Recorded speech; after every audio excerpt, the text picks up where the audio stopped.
Yo, what's up Zil? Rock on! Apa kabarnya teman-teman semua hari ini? Happy Sunday guys! Woo! Ya teman-teman, hari ini kita mau siapin hati kita. Kita mau datang sama Tuhan.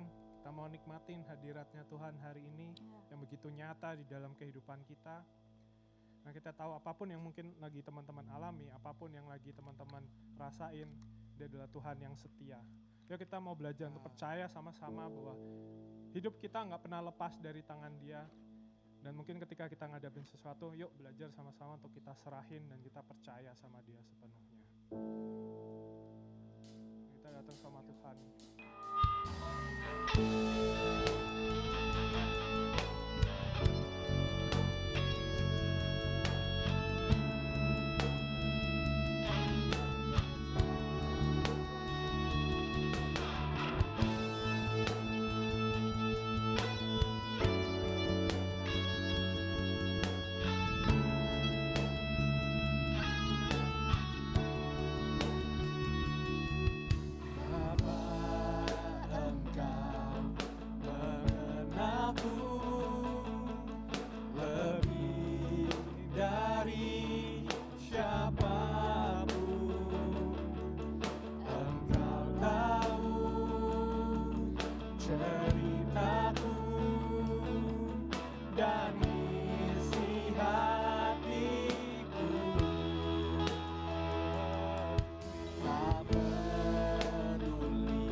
Mazmur 34 ayat 9 dan 10. Kecaplah dan lihatlah betapa baiknya Tuhan itu. Berbahagialah orang yang berlindung padanya. Takutlah akan Tuhan, hai orang-orang yang kudus, sebab tidak berkekurangan orang yang takut akan Dia. Kecaplah dan lihatlah betapa baiknya Tuhan itu. Saya diingetin ayat firman Tuhan ini. Kalau hari ini kita akan melakukan prosesi perjamuan kudus.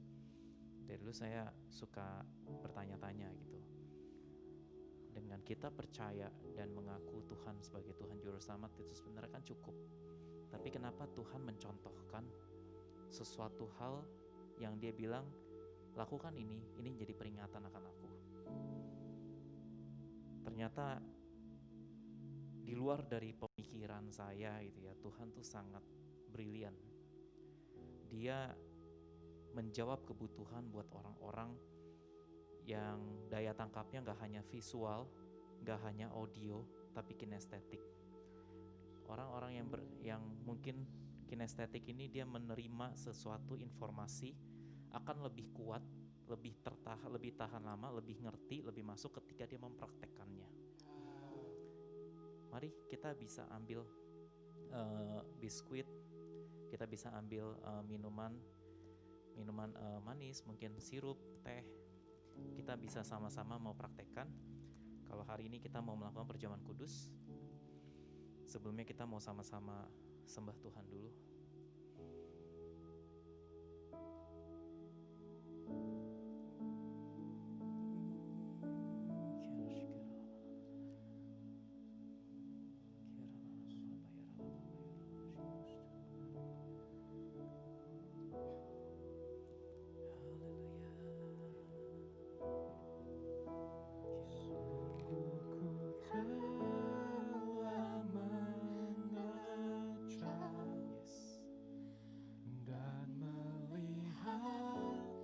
Kebaikanmu, Yesus, Kau nyata dalamku. Kasih-Mu telah penuhiku. Sungguh kan ku persembahkan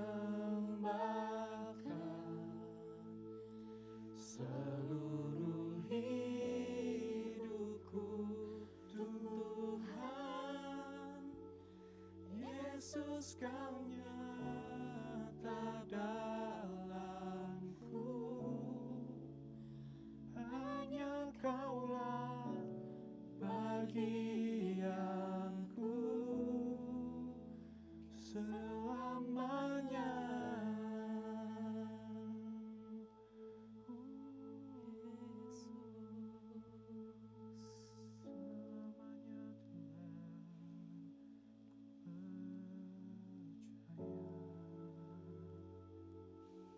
1 Korintus 11 ayat 23.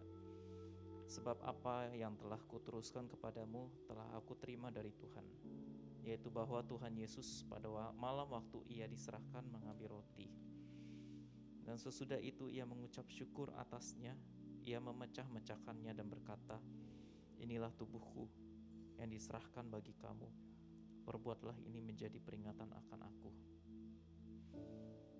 Betapa indahnya Tuhan perbuatanmu. Gak hanya yang sudah kau lakukan dulu, sampai saat ini kau masih mengerjakan bagianmu dalam hidup kami. Sampai saat ini Tuhan, di dalam kehidupan kami masing-masing Tuhan, Kau berperan besar, Kau bekerja segala sesuatu hal dalam keseharian kami Tuhan. Kami bisa banyak mendengar kesaksian Tuhan dari teman-teman komsel kami, teman-teman kompak kami Tuhan. Gimana Engkau bekerja dalam hidup kami, gimana Engkau menolong kami, gimana Engkau menuntun kami, gimana Engkau membuka setiap jalan-jalan yang kelihatannya sulit Tuhan. Aku berdoa Tuhan, buat setiap kami ketika kami Tuhan terima roti, terima biskuit ini yang melambangkan daging-Mu Tuhan, kami mendapatkan iman, kami mendapatkan hal yang mengingat kami akan kejadian-kejadian Kau lakukan. Mari kita sama-sama terima roti ini di dalam nama Tuhan Yesus.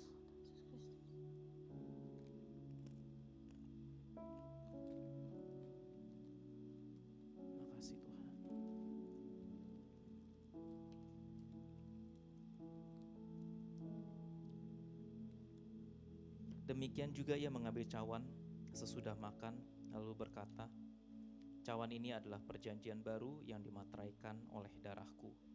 Perbuatlah ini setiap kali kamu meminumnya, menjadi peringatan akan aku. Sebab setiap kali kamu makan roti ini dan minum cawan ini, kamu memberitakan kematian Tuhan sampai ia datang."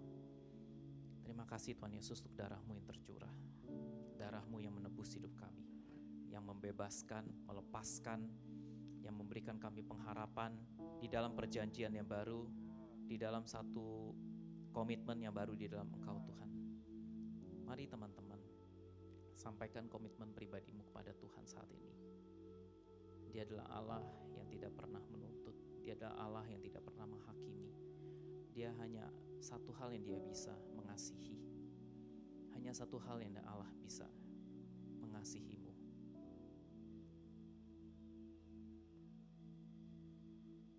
Tuhan, kami ini hanyalah manusia yang penuh dosa.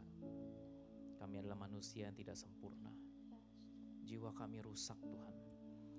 Bahkan Tuhan, mungkin seminggu ini aja kami banyak melakukan dosa. Tapi Engkau Allah tidak pernah berhenti mengampuni kami. Engkau Allah selalu terima kami. Bahkan terlebih itu, kasih itu kami bisa lihat ketika Engkau tetap memberkati kami ketika kami melupakan Engkau.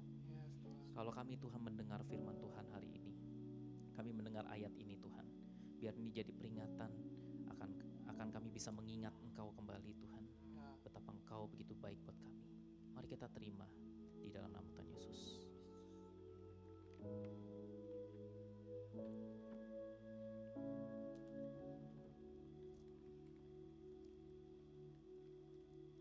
Makasih Tuhan.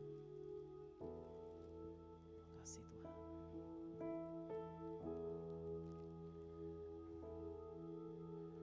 Bagiku Kaulah segalanya, tiada yang sepertimu, oh Yesus, sekarang sampai selamanya. Hidupku milikmu, bagiku Kaulah segalanya, tiada yang sepertimu, oh Yesus, sekarang sampai selamanya. Hidupku milikmu, bagiku Kau segalanya Tuhan. Bagiku Kaulah segalanya, tiada yang sepertimu, oh Yesus, sekarang sampai selamanya. Hidupku milikmu, sekarang sampai selamanya. Sekarang sampai selamanya. Hidupku milikmu, hidupku milikmu. Thank you Tuhan, benar Tuhan, hidup kami sekarang sampai selama-lamanya tetap milik-Mu. Karena darah-Mu Tuhan tercurah, itu adalah materai. Materai perjanjian darah yang tidak pernah bisa hilang. Terima kasih Tuhan Yesus, terima kasih. Kami mau sambut Tuhan firman-Mu yang lebih dahsyat lagi. Biar Tuhan, Kau Tuhan yang menaruh benih-benih ini Tuhan di dalam hidup kami, di dalam hati kami, di dalam pikiran kami, sehingga Tuhan, yang tadi aku bilang Tuhan, kalau jiwa kami rusak, biar itu di counter Tuhan oleh firman Tuhan. Dan hari ini Tuhan, firman Tuhan ini Tuhan jadi kekuatan dalam hidup kami, jadi landasan hidup kami. Terima kasih Tuhan Yesus, di dalam nama Tuhan Yesus. Amin. Amin.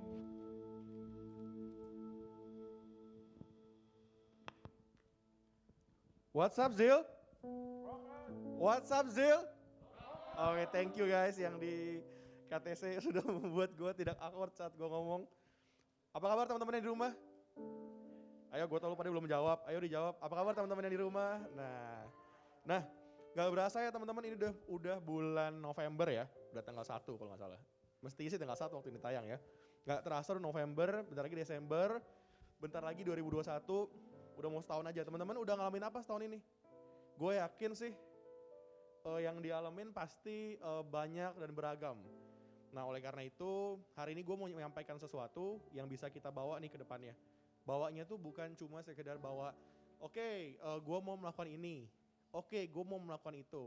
No, tapi gue mau membawakan sesuatu yang bisa kita lihat sebagai, oh ini jati diri gue. Oh ini tuh sesuatu yang akan menjadi gue bawa sampai kapanpun kayak gitu. Oke, sebelum kita mulai kita doa dulu yuk. Bapak hari akan berdoa, Tuhan kami bersyukur kami bisa kumpul lagi melalui via udara Tuhan, via online. Hari ini kami berdoa Tuhan biar apapun yang kami dengerin hari ini bisa merema buat kami, bisa menjadi kekuatan dan menjadi sesuatu yang baru dalam hidup kami. Kami berkati kami supaya kami saat mendengarkan punya hati yang lembut untuk bisa firman-Mu masuk ke dalam hati kami Bapak. Terima kasih Bapak, terima kasih Tuhan kami berdoa. Haleluya, amin. Oke teman-teman, gue mau membawakan sesuatu, gue akan tampilin di layar. Boleh ditampilin? Ayo, udah tampil belum? Nah, gue mau menampilkan sesuatu teman-teman, gue mau bahas mengenai culture. Jadi ceritanya 2 minggu lalu atau 3 minggu lalu, gue kan lagi kuliah, terus gue membawakan presentasi mengenai culture. Nah, culture itu waktu itu gue kebetulan bawakan culture di sebuah perusahaan. Jadi saat perusahaan punya culture tertentu, leadersnya harus bersikap apa. Nah, culture itu sebenarnya bisa diambil kata-katanya tuh seperti ini. The customs and beliefs, art, way of life and social organization of a particular country or group. Jadi teman-teman kalau kita perhatikan, setiap geng-geng kita nih, setiap bukan cuma geng ya, setiap kelompok-kelompok, setiap organisasi, mereka tuh punya culture-nya masing-masing. Misalnya, mungkin di kantor teman-teman punya culture, pokoknya setiap yang ulang tahun itu harus bayarin makan. Dulu gue pernah di kantor waktu gue masih magang 4 atau mungkin 6 atau 7 tahun yang lalu ya. Setiap yang ulang tahun dia tidak mentraktir temennya, tapi kantor mentraktir dia dan teman-temannya. Nah itu sebuah culture ya, sebuah kebiasaan yang dilakukan atau enggak sesuatu yang emang dilakukan oleh si organisasi atau enggak kelompok tersebut. Nah, teman-teman kalau teman-teman tahu, di dunia ini ada beberapa culture yang mencolok. Contohnya, sebentar, gue lupa udah dikasih ini. Oke, gue mau next.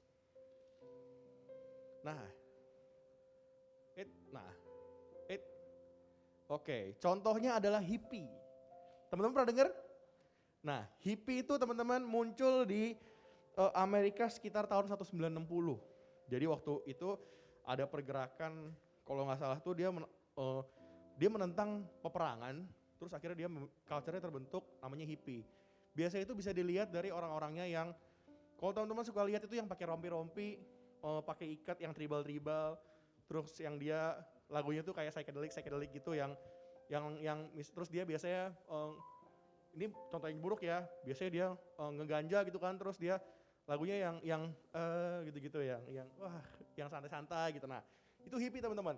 Ada lagi culture yang terkenal di dunia, punk. Bukan epang ya, tapi punk. Ada yang tahu punk? Punk. Nah dulu waktu gue SMP, gue inget banget ada yang namanya nggak tahu sih di Gading lumayan terkenal, punk rock jalanan. Dulu ada lagunya tuh apa gitu, gue lupa lagunya. Dulu ada lagunya punk rock jalanan gitu. Nah punk itu sebenarnya muncul juga kalau nggak salah di Inggris awalnya. Itu jadi waktu itu orang-orang yang nggak suka sama kapitalis, terus mereka bergerak keluar dan mereka nggak mau pakai apapun yang berbau sama company or something gitu, gue juga nggak ngerti. Pokoknya biasa ciri-cirinya adalah mereka rambutnya tinggi banget, jabrik ya, mohawk tinggi gitu, terus pakaian biasa camping, penuh tato, bahkan sampai muka kadang-kadang. Itu punk teman-teman. Ada satu lagi nih, namanya nomad. Ini orang-orang yang suka pindah-pindah. Jadi dia tuh biasanya pindah. Kalau zaman dulu, nomad itu diartikan sebagai orang-orang yang hidupnya nggak menetap, terus dia pindah-pindah sama dia punya kawanan peliharaan. Misalnya dia bawa sapinya kemana-mana. Sebulan tinggal di sini pindah, 2 bulan tinggal di sini pindah, gitu-gitu. Nah, sekarang nomad itu kalau nggak salah Dia tuh suka pakai mobil jalan-jalan kemana-mana. Jadi hidupnya di mobil aja, keliling-keliling, nomad gitu. Nah, nomaden mungkin ya, itu mungkin bahasa kita sering dengerin nomaden. Tapi teman-teman tahu nggak? Kita sebagai umat Kristen, kita sebagai umat Kristiani punya culture juga. Ayo, menurut teman-teman, apa sih culture kita sebagai umat Kristiani, teman-teman? Sebagai orang Kristen, culture kita atau kebiasaan kita atau gaya hidup kita tuh apa sih? Mungkin kalau teman-teman udah dengerin sharing-sharing dari kakak-kakak minggu-minggu lalu, Kak Jesse, Kak Stevi, Kak Berry, dan segala macam, itu mereka udah jelasin teman-teman. Nah hari ini kalau misalnya mau gue rangkum, culture-nya orang Kristen, Kristen tuh kayak nama orang ya, mungkin culture-nya orang Kristen itu adalah saling. Saling apa nih? Saling ngatain? Pasti bukan. Saling ngejek? Pasti bukan. Nih gue coba baca dulu ya. Salingnya itu adalah, saling itu di KBBI adalah kata untuk menerangkan perbuatan yang berbalas-balasan. Jadi saling itu, saat kita ngomong, gue dan pasangan gue saling mengasihi. Gue belum punya pasangan ya, tapi misalnya seperti itu. Gue dan pasangan gue saling mengasihi. Berarti, gue mengasihi pasangan gue, dan pasangan gue mengasihi gue. Baru namanya saling. Kalau cuma salah satu, gue mengasihi pasangan gue, tapi pasangan gue gak mengasihi gue, berarti namanya cintanya bertepuk sebelah tangan. Itu gak bisa dikatakan saling, teman-teman. Saat lu bilang, lu lagi main basket, gue sama temen gue saling backup nih, saling backup. Jadi saat diserang, lu lagi defense, lu saling backup nih, kiri kanan misalnya. Terus kalau lu lakukan benar-benar saling backup, lu backup dia, kalau bolanya ke sini, dia backup lu, kalau bolanya ke sini. Kalau cuma lu doang yang backup dia, saat bola ke sini dia minggir, ya berarti lu gak saling backup saat lu bermain. Kayak gitu ya. Jadi saling itu dilakukan oleh kedua belah pihak. Lu melakukan, partner lu juga melakukan. Lu melakukan, pasangan lu juga melakukan. Jadi saling ini gak bisa teman-teman dilakukan sendiri. Gue saling mengasihi sama diri gue sendiri, gak bisa. Saling itu syaratnya harus dilakukan oleh 2 orang atau lebih. Lu gak bisa saling mengasihi diri sendiri. Orang lu mengasihi diri lu sendiri. Siapa lagi yang mau mengasihi lu kalau gak berdua, ya kan? Gitu. Nah, pertanyaannya tuh muncul gini teman-teman. Salingnya saling apa? Lu gak jelas banget Yon, kalau lu gak jelasin salingnya ngapain? Yes, gue akan jelaskan dan gue rangkum dalam 3 kata ini. Connection, correction, and direction. Artinya apa? Saling membangun koneksi, saling mengkoreksi, dan saling mendirect. Contohnya gimana Yon? Ini terlalu lebar banget. Oke, gue jelasin ya. Connection itu artinya hubungan teman-teman. Bukan saling berhubungan, saling connect bluetooth-nya, bukan gitu. Tapi salingnya itu adalah saling membangun hubungannya, bukan cuma sekedar di dasar, tapi di mendalam. Dengan cara apa? Ya saling terbuka. Saat lu cerita satu sama lain. Kayak misalnya pasti lu semua punya teman baik kan? Teman baik yang lu mungkin kenal udah lama, lu bisa cerita apapun ke dia, lu bisa terbuka apapun ke dia, maka akan ada connection di situ. Nah, gaya hidup orang Kristen teman-teman, culture-nya orang Kristen adalah saling membangun hubungan satu sama lain teman-teman. Saat lu gak cuma terbuka, tapi lu juga saling mendoakan, dan juga lu saling sharing firman Tuhan. Contohnya gimana? Nah, gua sebulan 2 bulan terakhir ini ada kita komit beberapa orang untuk kita doa tiap pagi. Awalnya jam 5:30. Akhirnya kita ganti ke jam 6 karena sedikit susah bangunnya kalau 5:30 ya. Walaupun bangun tapi kita kayak celeng-celeng gitu kadang-kadang karena kita ini, jadi gua tuh berlima. Gua, Kak Jesse, Kak Berry, Kak Stevi sama Kak Handi. Kita janjian oke ya, setiap 5:30 pagi kita doa. Nah saat kita doa pertama, woi mantap, terus lama-lama kita nggak bangun nih. Oke kita terusin ya sampai jam 6 pagi.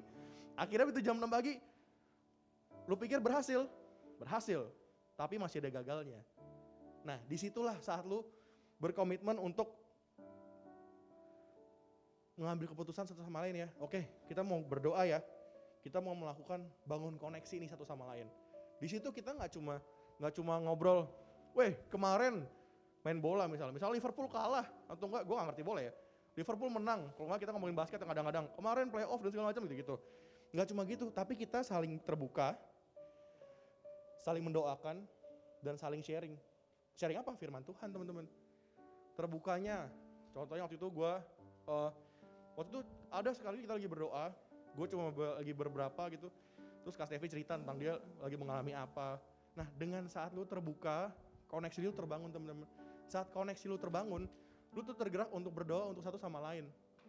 Jadi itu nggak cuma cerita yang permukaan, tapi benar cerita apa sih kegundahan dalam hati lu, apa sih yang lagi lu perangi di dalam hati lu, apa sih perasaan yang lu lagi sembunyiin dan gak bisa keluarin gitu kadang-kadang. Nah yang kayak gitu-gitu yang kita share saat kita bangun koneksi. Itulah culture-nya orang-orang Kristen teman-teman. Culture-nya anak-anak Tuhan adalah dia membangun koneksi dengan cara terbuka, saling mendoakan, dan saling sharing firman. Karena saat kita habis cerita, ya muncul kadang-kadang firman-firman yang kita bisa sampaikan gitu. Kayak kemarin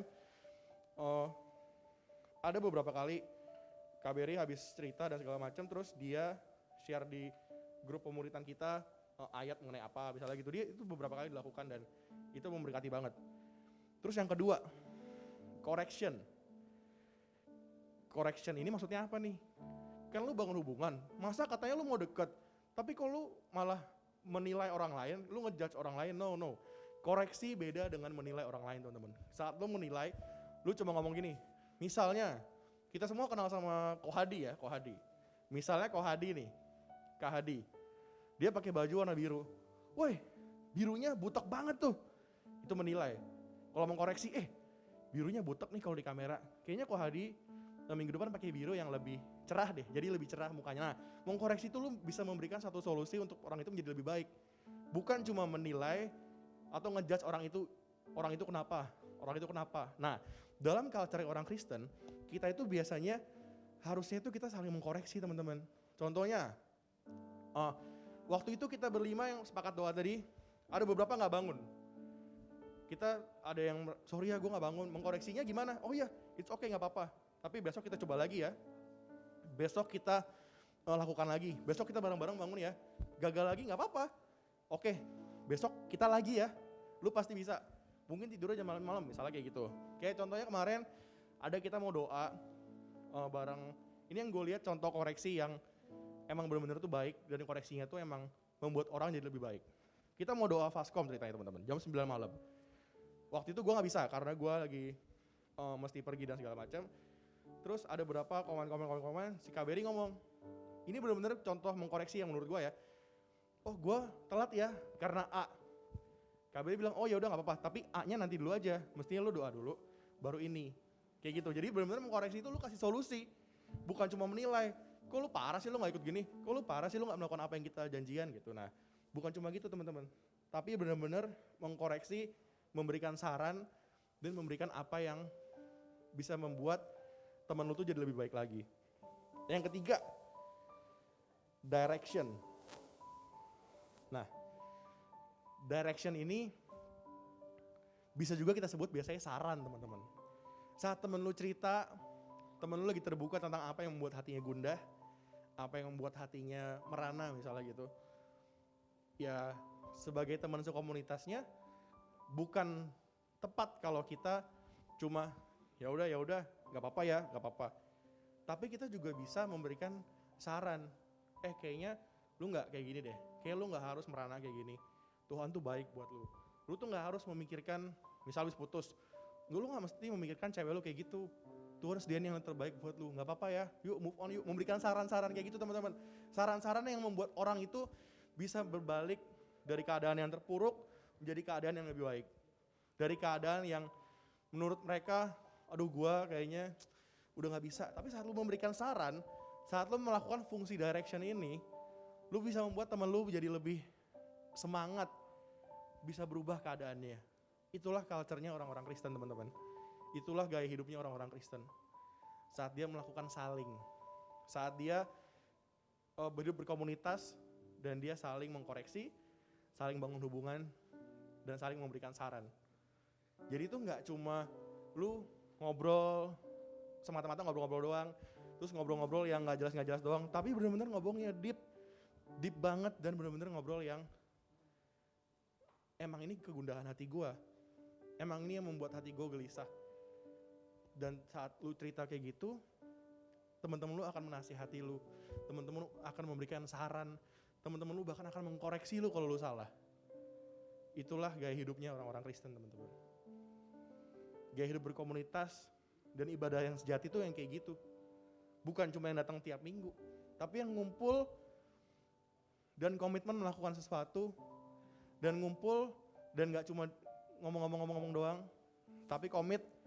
Dan saat teman-temannya ada yang salah, ada yang gak sesuai sama apa yang sudah dikomitkan, itu gak dijudge, tapi dikoreksi. Dia gak langsung melepas teman-temannya, tapi dia tetap bangun hubungan sama temannya. Dia gak cuma dengerin sambil lewat doang, tapi dia memberikan nasihat dan saran buat temannya.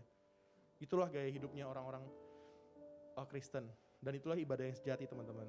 Nah, pertanyaannya yang muncul selanjutnya adalah ini. How could we do all that? On what ground that we do all that? On what ground that we have to do it? Gimana cara ngelakuinnya, Yon? Dasarnya apa? Dasarnya apa supaya kita bisa saling mengkoreksi? Itu mah semua orang juga bisa mengkoreksi, yes. Kalau lo mengkoreksi bisa aja. Tapi atas dasar apa? Gaya hidup orang Kristen ini dibangun atas dasar apa? Nah, gue mau kasih lihat satu kata yang kita sering dengar. Tapi kita sering lupa. Mungkin inget, tapi nggak tahu maksudnya apa. Kata-katanya adalah ini, love. Gue cari kemarin love itu pengertiannya, ya di KBBI gampang lah, kasih, menyayangi dan segala macam. Di Oxford, gue cari ini kemarin artinya di Oxford. Dia bilang, a very strong feeling of liking and caring for somebody or something, especially a member of your family or a friend.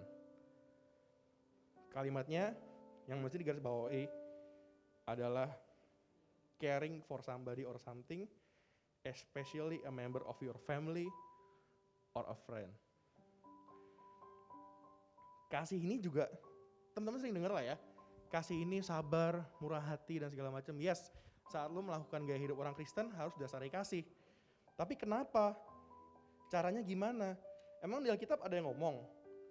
Nah, gue mau bawain satu ayat yang menurut gue ini pas banget nih, teman-teman. Dia bilang ada dua hukum yang terutama. Yang pertama, di Matius 22 ayat 37-39. Di ayat 37 dia bilang, Jesus replied, "You must love the Lord your God with all your heart, all your soul, and all your mind." Cintailah Tuhanmu segenap hatimu, jiwamu dan segenap akal budimu. This is the first and the greatest commandment. Perintah pertamanya kasihlah Tuhan. Nah, yang kita mau lihat, teman-teman, adalah perintah keduanya, yaitu second is equally important. Saat dia bilang equally important, berarti sama pentingnya sama yang pertama, yaitu love your neighbor as yourself. Jadi saat kita melakukan gaya hidup orang Kristen, kita harus didasari dengan kasih, teman-teman. Kenapa? Karena Tuhan bilang, love your neighbor as yourself. Kalau misalnya di Indonesia ini mungkin kasihlah sesamamu seperti kamu mengasihi dirimu sendiri. Kasihilah sesamamu seperti kamu mengasihi dirimu sendiri. Sesamamu itu siapa? Ya teman-teman lu, yang di gereja, yang dimanapun yang lu punya. Kasihlah dia seperti kamu mengasihi dirimu sendiri. Nah, itulah gaya hidupnya orang Kristen, teman-teman. Gue gak akan capek-capek ulang, itulah gaya hidupnya orang Kristen. Saat mereka berkomunitas, terus mereka melakukan gaya hidup saling yang tiga tadi, connection, correction, and direction, atas dasar kasih. Karena itulah hukum yang penting, dan sama pentingnya kayak hukum pertama. Nah, gue kadang-kadang suka bingung, ini terlalu ngawang ya, segala macam. Nah, gue mau kasih teman-teman pengaplikasiannya gimana? Gimana cara lo melakukan? Ya kan, kadang-kadang bingung. Kalau cuma ditangin kasih tuh begini, lu begini, tapi lu nggak dikasih tahu cara mengaplikasikannya seperti apa. Nah, gue akan memberikan cara ngaplikasinya gampang. Yang pertama adalah treat other like you want to be treated. Lu perlakukan orang lain seperti kamu mau memperlakukan dirimu sendiri. Sekarang saat kamu mengasihi orang lain,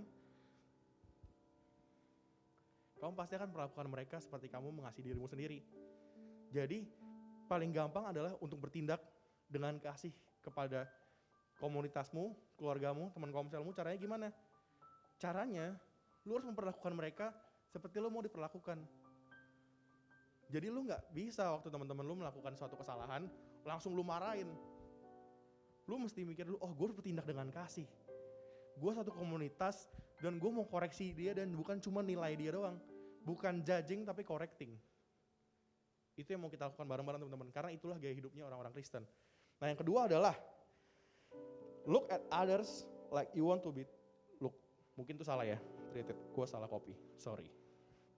Jadi lihatlah orang lain seperti lu mau dilihat. Pandanglah orang lain seperti lu mau dipandang. Misalnya temen lu melakukan kesalahan. Misalnya as simple as dia telat. Kalau dulu gue punya problem ini. Gue gak suka sama sekali sama orang yang telat. Karena menurut gue dia gak menghargai waktu. Jadi saat orang telat, gue biasanya akan kenapa lu telat? Langsung marah gitu bawaannya. Tapi setelah gue belajar mengenai kasih, terutama teman-teman gue di komunitas gue saat mereka telat, gue berpikir, oh mungkin mereka punya suatu alasan kenapa mereka telat. Kalau gue telat, gue juga gak mau sih kalau gue langsung dimarahin. Tapi gue mau ditanya, lu kenapa telat? Kalau memang alasannya itu masuk akal dan alasannya emang ya karena itulah dia telat gitu. Lu bisa mengerti ya, berarti lu gak harus marah. Emang lu harus mengerti. Lu harus dengerin dia dan nasihatin dia gitu. Jadi pandanglah orang lain seperti lu mau dipandang. Bukan seperti lu, oke, kalau gue maunya A, tapi orang lain gue gak mau memperlakukan dia sebagai A. Gak bisa teman-teman. Karena saat ngomong saling, gaya hidup orang Kristen saling, yang tadi kita baca ya, saling itu kan dilakukan oleh dua orang dan berbalas-balasan. Berbalas-balasan ya, kalau lu saling mengerti satu sama lain, lu mau mengerti orang ini, lu mau mengerti temen lu ini, tapi lu juga mau dimengerti. Lu gak bisa cuma mau dimengerti dan lu gak mau mengerti temen lu. Itu namanya lu gak melakukan saling. Itu namanya kita belum benar-benar menghidupi gaya hidupnya orang Kristen. Yang mana saling. Kayak gitu. Terus yang ketiga, judge others like how you want to be judged. Jadi nilailah orang lain seperti gimana lu mau dinilai. Nah, judge-nya di sini bukan cuma lu gini gitu, nggak gitu teman-teman. Tapi seperti yang tadi gue bilang, lihat dan nilai mungkin sedikit sama ya. Cuma ngomong judge di sini adalah lebih tepatnya adalah koreksi orang lain seperti gimana lu mau dikoreksi. Karena itulah gaya hidupnya orang-orang Kristen. Bukan cuma, woi, gimana ya ngomongnya? Kayak misalnya kita lagi yang telat tadi deh, woi lu telat, nggak kayak gitu teman-teman. Bukan di judge tapi dikoreksi. Lu kenapa telat? Ada yang bisa gue bantu nggak? Lu kenapa telat? Misalnya alasannya nggak jelas gitu. Terus gimana? Lu ada yang bisa dibantu nggak? Apakah lu mengalami kesusahan? Bisa dibantu dulu nggak? Nah kayak gitu teman-teman. Baru lu koreksi. Kayaknya nggak baik deh telat karena gini. Nah kayak gitu. Jadi bukan yang cuma ngejudge tapi koreksi. Nah ini semua saat kita lakukan atas dasar kasih, ujungnya akan bermuara sama satu pertanyaan teman-teman. Lu mau nggak melakukan itu? Lu mau nggak bangun connection, mengkoreksi orang lain, dan lu mendirect orang lain atas dasar kasih? Mau nggak? Oh iya, bangun koneksi bisa, gampang. Correcting gampang. Directing, apalagi tinggal ngasih saran-saran aja. Tapi atas dasar kasih, bisa nggak? Tapi pertanyaannya salah teman-teman. Bukan bisa nggak lu mengkoreksi temen lu atas dasar kasih. Bisa nggak lu menasehati atau bangun koneksi itu atas dasar kasih. Bukan karena lu mau sesuatu gitu, bukan. Tapi atas dasar kasih, bisa nggak? Bukan gitu pertanyaannya. Tapi mau atau tidak. Mau nggak lu memperlakukan temen lu dengan kasih? Mau nggak lu mengkoreksi temen lu menggunakan kasih? Karena to love is a choice. Mengasihi adalah pilihan.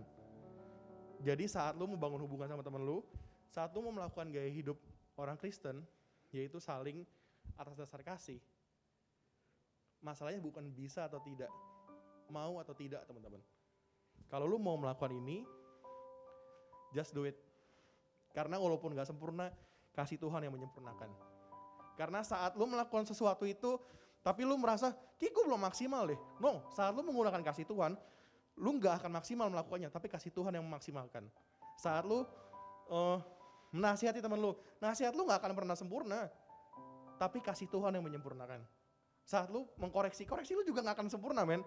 Lu tuh masih manusia, gua masih manusia, kita semua masih manusia. Tapi saat lu mengkoreksi dengan kasih, iya betul, kasih Tuhan yang menyempurnakan. Dengan cara apa? Tuhan akan touch orang itu, teman-teman. Di tempat-tempat di mana lu gak bisa mikir dan nge-touch orang tersebut. Tuhan akan mengkoreksi orang itu dari hatinya, di mana lu gak bisa koreksi orang ke hatinya. Karena hati orang itu cuma orang itu dan Tuhan yang tahu. Jadi enggak pertanyaannya bukan bisa atau tidak.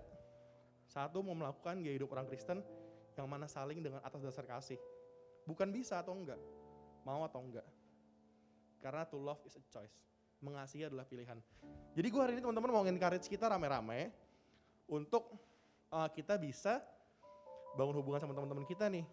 Kan karena PSBB dan segala macam, udah mulai longgar lah ya. Kita bisa saling bangun komunitas kita, komsel kita. Nah itu dengan dasar yang benar, yaitu kasih. Jadi gue mau encourage kita rame-rame untuk gak ngelihat teman kita nilai teman kita gitu doang gitu. Tapi kita mau menilai dengan mengkoreksi. Kita mau bangun hubungan dengan bangun connection atas dasar kasih. Kita mau menasihati, bahkan memberi saran sama teman kita atas dasar kasih. Bukan atas dasar ego ataupun pikiran kita sendiri. Amin? Yuk, sebelum pulang nih, kita sekalian mau doa pulang. Gue mau ingetin sekali lagi teman-teman, gaya hidup orang Kristen itu adalah gaya hidup saling yang didasari dengan kasih. Permasalahan utamanya bukan bisa atau tidak, tapi mau atau tidak. Oke? Yuk kita berdoa.